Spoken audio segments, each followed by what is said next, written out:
Hi, welcome back to the Whiskey Politics podcast, where we're coming to you from the beautiful Reagan Library. For those returning to the podcast and Ricochet, you're going to certainly know our guest. And for those that don't, Ben Shapiro is a Harvard Law School trained attorney. He is the editor-at-large, was the editor-at-large at Breitbart, and is now the founder at the Daily Wire, where he runs the most successful conservative podcast in the country. Welcome, Ben. Oh, thanks for having me. Thank you for joining us. One of the things that I'd like to jump into right away is somebody that was obviously having his major concerns during the election about the current president. Coming up to the 100th day right now, where are you? I think that there's a bunch of different ways to break down the presidency so far. There's sort of the policy way, there's what he's done in terms of rhetoric and vision, there's the direction of the country. I would say that on policy, I'm 70% pleased and 30% displeased. His cabinet picks are, in the main, very good. When he leaves them alone, they do a very good job. His pick of Neil Gorsuch was something I didn't expect and I thought was terrific, obviously. When it comes to his foreign policy, I think it's a bit of a mishmash. We don't even know what we're looking at yet. So I hope that it's good, but it could just be him seeing something on Fox and Friends and then firing a few missiles into a camel's ass in Syria. I mean, we really don't know yet. So we'll find out. As far as his rhetoric, it hasn't changed. He is exactly what he was. He says silly things sometimes. Every so often he hits the nail on the head. A lot of the time he's just saying silliness. So I would say this. I'd say I'm 70% with him on policy. I'm 70% against him on rhetoric. And then when it comes to kind of overall impact of the presidency, the fact is that he hasn't really gotten a lot done. I mean, just to be perfectly frank about the first 100 days, it's not true that everything has to get done in the first 100 days, but the 100 days does set a certain tone for what the rest of the presidency is going to be like. So Ronald Reagan didn't actually push any major legislation through in the first 100 days, but he spent the first 100 days pushing Democrats to lower taxes. And he used the bully pulpit very effectively along those lines, shifting America toward a vision of bigger government, from a vision of bigger government toward a vision of smaller government. Bill Clinton's first 100 days were a bit of a mess, and his presidency ended up being a bit of a mess, and he ended up moving to the right in order to push away from the hardcore left base to which he'd been pandering. George W. Bush's first 100 days were largely about tax cuts and education, and that's what he ended up pushing and would have pushed if not for 9/11, which shifted his presidency radically. Trump, I don't know what exactly he has pushed, how he's exactly changed the vision for the country. So Barack Obama's first 100 days was all about pushing big government, pushing the idea of unity in me as a great leader. I don't think that Trump has actually pushed away from that. And I think indicative of that is a poll that came out from Pew yesterday that showed this vast majority of Americans who now want bigger government with more services. In fact, more Americans want that now than they did when Obama was president, showing that there are a lot of people who are willing to follow Trump who weren't willing to follow Obama, but still believe that government should be big. And that's a disturbing tendency. It's too early to tell what his presidency is going to look like, but unlike Clinton, unlike Reagan, unlike Bush, like Obama, he has a majority in both houses of Congress, and yet he's been unable to move any substantive legislation through. The Congressional Review Act does not count. I mean, these are 51 vote measures that strike down regulations. That's great. That's wonderful. This is not major legislative movement. We'll see what he's doing on Obamacare repeal. There's a new proposal out today, slightly better than the old one, not tremendously better than the old one. So here's what he promised he was going to do in his first 100 days substantively. He promised a bunch of things in executive orders. He's done virtually all of them. So on that, he's been very good. On legislative policy, he promised a big tax cut. That has not happened yet. He's promised Obamacare repeal. That didn't happen yet. He promised he was going to revoke the Iran deal. That has not happened yet. He promised that he was going to have some sort of immigration bill that passed and revoke DACA. That has not happened yet. So again, when people say it's been a deeply effective first 100 days, that I don't see. Has he surprised me in some ways with the level of his conservatism? Yes. We'll have to see whether he's about to shift, because at the end of the week he's supposed to revoke NAFTA, for example. So as I've said before, the problem that I have with Trump is that because he doesn't have a thoroughgoing worldview, because he's sort of all over the place a little bit and always was, that means that you don't know whether we're really close up on a Seurat painting, and when we pull out 4 years from now, it's going to look like a masterpiece and everything was planned and it's all beautiful. And people who are attributing that to him, I think, are doing so without evidence. And on the other hand, we also don't know if we're looking at baby vomit. We're too close up on the particular data points. Is this Seurat or is this baby vomit? We don't know yet. I think that the evidence is just not in. The poll that you mentioned is pointing to conservatives that are behind more of a centralized government, a bigger government. And as you just talked about, the Freedom Caucus today, they put up this pseudo repeal of Obamacare, Right. which, as you just said, isn't really a repeal. Do you believe that this is just conservatives saying that we want bigger government, or we just want a Republican in Congress and the White House? What is that? Is it? I think that the leader of a party and the leader of a movement helps define the goals of the movement. What Ronald Reagan did was he helped define the goals of the movement towards smaller government. Trump has never really defined the goals of his movement as smaller government. He's talked about getting rid of waste, fraud, and abuse, but he's talked about expanding the entitlement programs. He's talked about expanding health care coverage. He's talked about a wide myriad of government involvement stretching across the board. He was never a small government guy, and I think people picked up on that, and I think that they're willing to give him the benefit of the doubt because he won. But do I think that's great for the conservative movement? I don't think it's great for the conservative movement because I don't think the conservative movement is just about closed borders and tariffs. I mean, I by the way, I largely agree with his program on illegal immigration, but that was not the entirety of conservatism in any real way. And so, his lack of philosophy is sometimes supplanted by the left, and sometimes it's supplanted by the nationalist populists like Bannon. This is sort of the battle. The hard part about telling what Trump is doing is that I'm not sure Trump actually knows what he's doing. Trump just says things, and then they are so, right? I mean, he's the president. So it's the only way that I can decrypt what he's doing, because he's so all over the place, is to say that he has a gut reaction on a particular topic to something that he saw on the news. He reacts to it in a particular way, and then whoever cheers him the loudest becomes his guru for the next couple of months until he does something that person disagrees with. Mm-hmm. So this sort of explains his entire campaign. It explains his entire presidency. Does that mean he's going to do a bunch of stuff I disagree with? Probably not. I'll probably do some stuff that I really do agree with. But it does mean that don't expect him to be any sort of philosopher king. Any attempt to intellectualize Trumpism is just silly because Trump has no intellectualized version of Trumpism. There's no unifying theory. There is just Trump.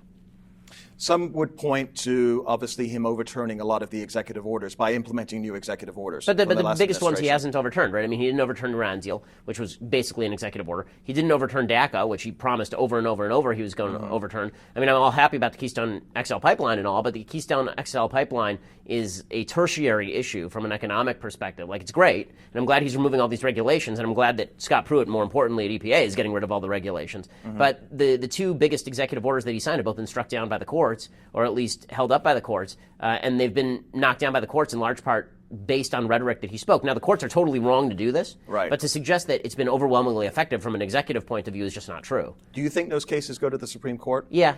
I mean, it depends on whether he decides to appeal them to the Supreme Court, but yeah, I'd be surprised if they don't. Again, the first executive order rollout on the travel ban was just a disaster. The second version was not as bad and should have been upheld by the courts, but it's his job to promulgate policy, and I hope that he's talking now about breaking up the Ninth Circuit Court of Appeals. I think that would be a worthwhile thing to do.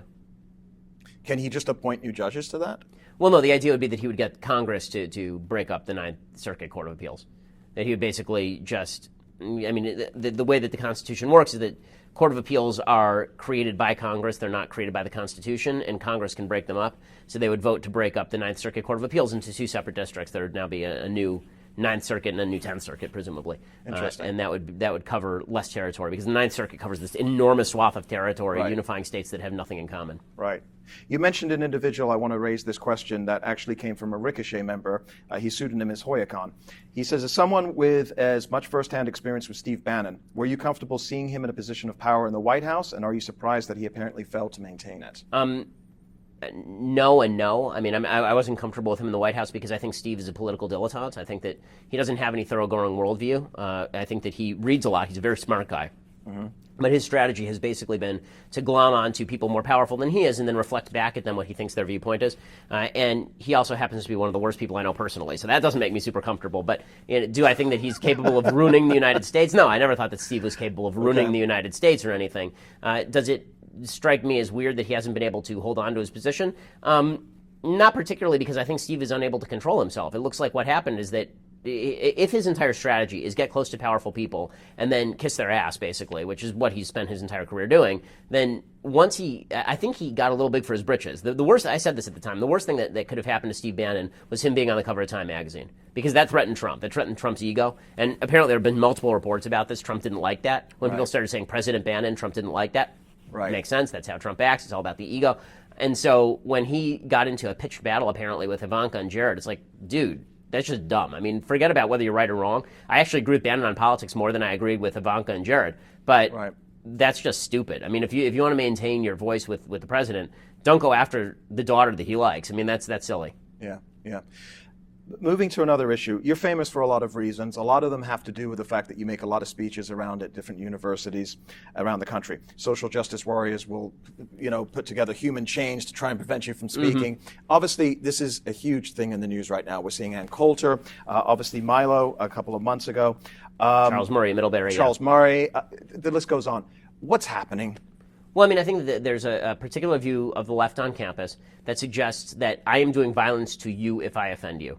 And that view has become very, very common.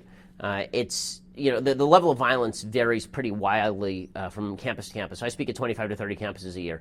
Most of them, no problem. And we pack houses. We haven't spoken to a not packed room for 2 years probably, and all the rooms are, anywhere between 400 and 1,200 people. These are big fora, and people show up because they want to hear a differing point of view, which is great.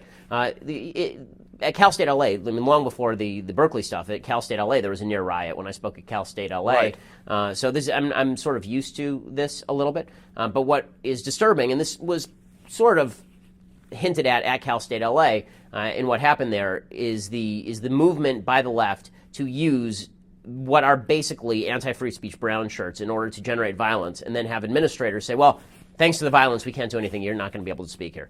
And that's a really scary and that just happened with Coulter today. Right, that happened with Coulter, and that was basically what was going. They tried to do that at Cal State LA. At Cal State LA, they canceled my speech in the same way they canceled Ann's speech. And then I said, I'm coming anyway. And then they had to back down, and then I went and I spoke, but I had to be smuggled in by cops. They could only smuggle in the students two at a time to hear me. There were people getting beat up in the crowd. We ended up suing the university because the university was reportedly telling the cops to stand down and not do anything while all of this was going on. So very similar to sort of what was happening at Berkeley. At Berkeley, the administration, look, let's put it this way.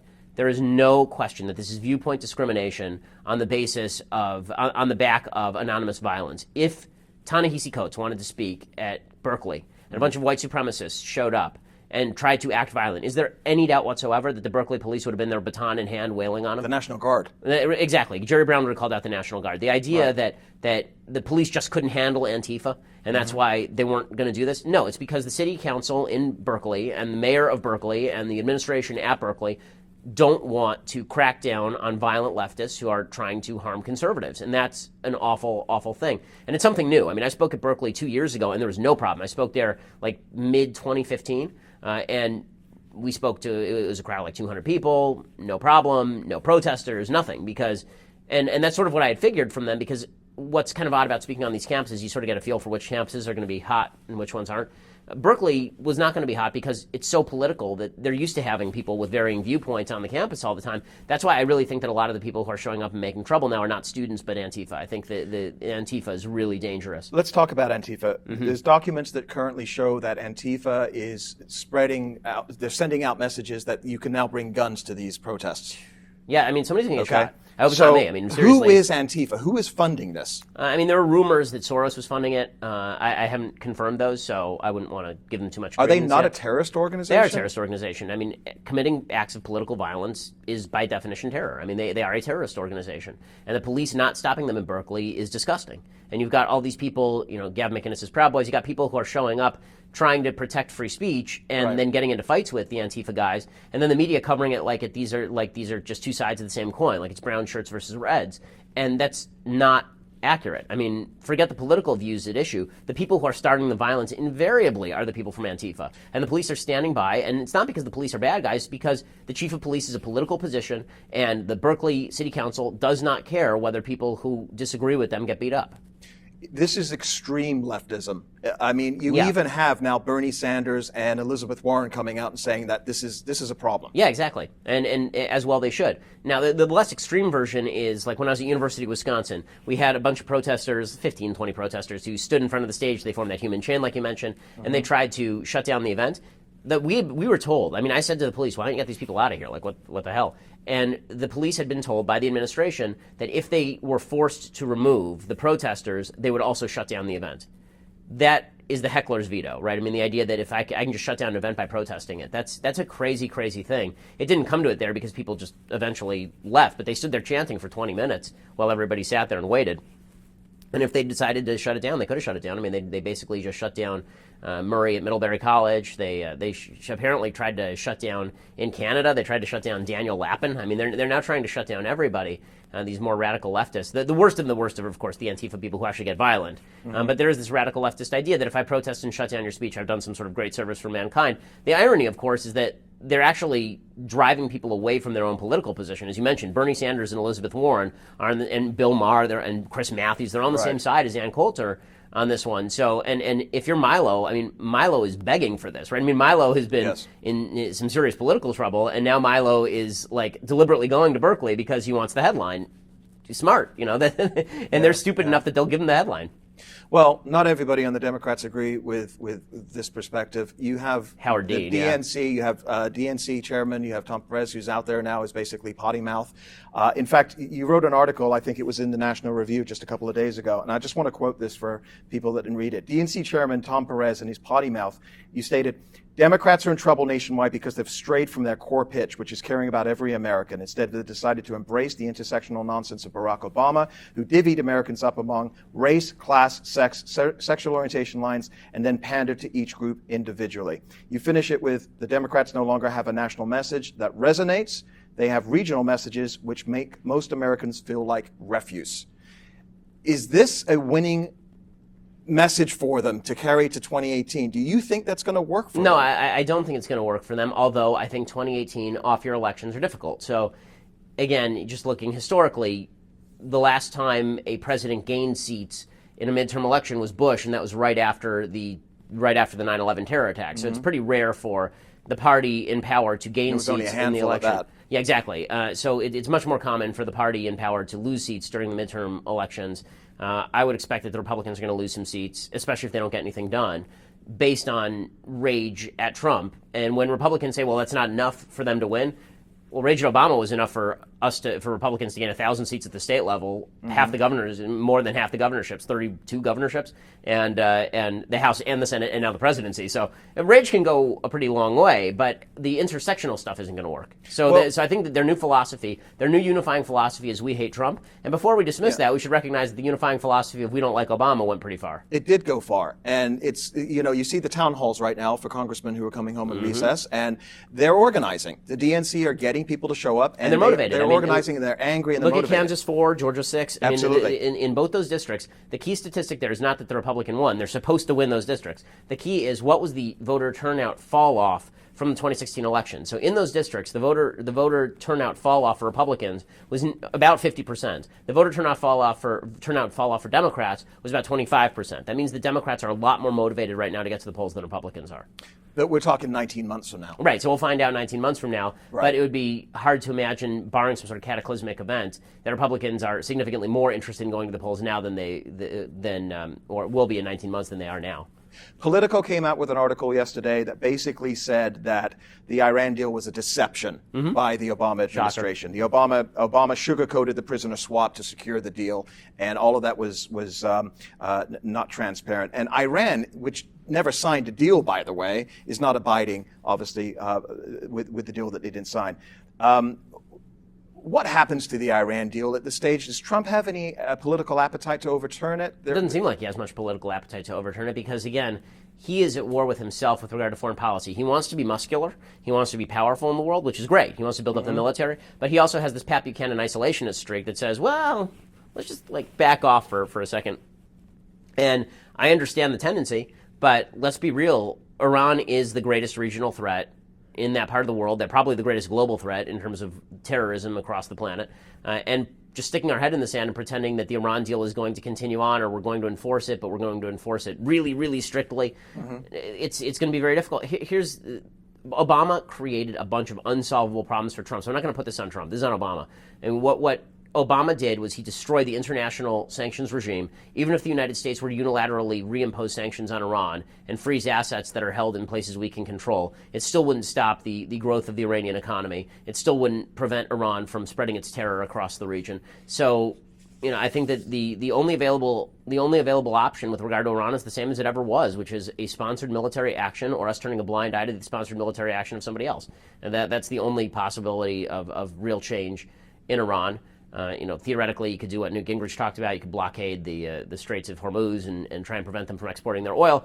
Technically, it's an act of war, but Iran would be kind of stupid to go to war with us. But it's a mess. It's a mess, and I think that it's negative that Trump hasn't just revoked the Iran deal, because I think that continuing to grant that regime legitimacy is a mistake.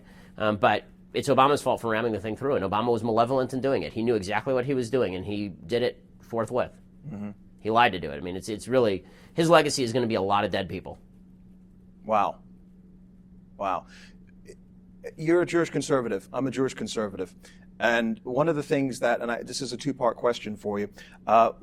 There's a question here from Quinn the Eskimo, another pseudonym from Ricochet. During the election, you were the #1 target of anti-Semitic tweets among journalists, according to an ADL report, and by a really wide margin, by the way. Yeah, 40% of all anti-Semitic. Why do you think you were so intensely targeted? There are a couple of reasons. One, I was not pro-Trump.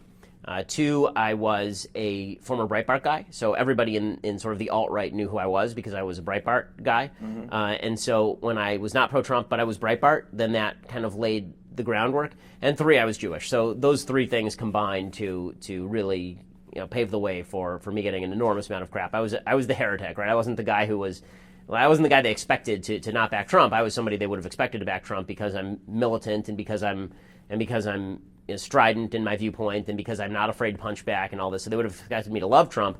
They neglect the fact that all those are tactics. They're not a philosophy, and Trump mistakes tactics for a philosophy. Mm-hmm. But I think that's really why it was largely directed at me. I will also say this. Milo is not responsible for what his troll followers did on Twitter, right. To a certain extent. He did not discourage this sort of activity on Twitter, and I will say that the amount of anti-Semitism in my Twitter feed dropped by at least, I would say, 65 to 70% when he was banned from Twitter. A ban which, by the way, I opposed on free speech grounds. Interesting. 65 to 75% of Democrats, or Jews, I should say, vote for the Democrats. Mm-hmm. It's come down a little bit in the past couple of elections, but it's still the vast majority mm-hmm. of Jews. As a conservative Jew, what do you say to those, and I deal with them in my family, here overseas, that have vitriol towards conservatism, whether they are Orthodox, conservative, or Reform? How does the Jewish community, whether it's through AIPAC or anything else, do you use the Iran deal? Do you use Israel as a motivator? So, I can't say whether Orthodox, conservative, or Reform, because I think those are very, very important distinctions. Big differences. I mean, the fact is the Orthodox community votes overwhelmingly Republican. The Reform community votes 99% Democrat. The conservative community is probably split 60-40 Democrat, 65-35 Democrat, right? So maybe more than that, maybe 70-30. But in any case, the reason for that is because just like every other religious community in the United States, the more religious you get, the more conservative you get. And to try and pitch Israel to a bunch of Reform Jews is a waste of time because they don't care that much about Israel. They like to say they care a lot about Israel. They like to give money to the Jewish National Fund sometimes. But the vast majority of Reform Jews, this is like a 10th priority for them. Abortion's a higher priority. Same-sex marriage is a higher priority. Anne Frank Museum's probably getting a lot of their money right Yeah, now. That's exactly right. And the Anne Frank Museum came out and said, we no longer care about the Holocaust, right? You're the Anne Frank Museum. They're just an anti-Trump party. Right, pretty much. And so I think it's a mistake to treat people who are irreligious as though they're a member of some sort of ideological group, when clearly they're not. They're a member of an ethnic group, but being a member of an ethnic group is not an automatic marker for philosophy, obviously. Right. And Trump made a wonderful speech, and it didn't get a lot of play yesterday at the Holocaust Museum. Well, because it's counter to the narrative, right? The narrative is that he's a Holocaust-denying alt-right tool. And there were a lot of peppy memes who were crying yesterday because of Trump's speech. I mean, again, I thought it was quite good. Listen, I wish that during the campaign Trump had spoken out more forcefully against the alt-right. I said it over and over and over. I thought it was terrible that he wasn't speaking out against the alt-right when clearly they were supporting him. I thought that him pandering to Bannon and Bannon pandering to the alt-right was a huge moral mistake.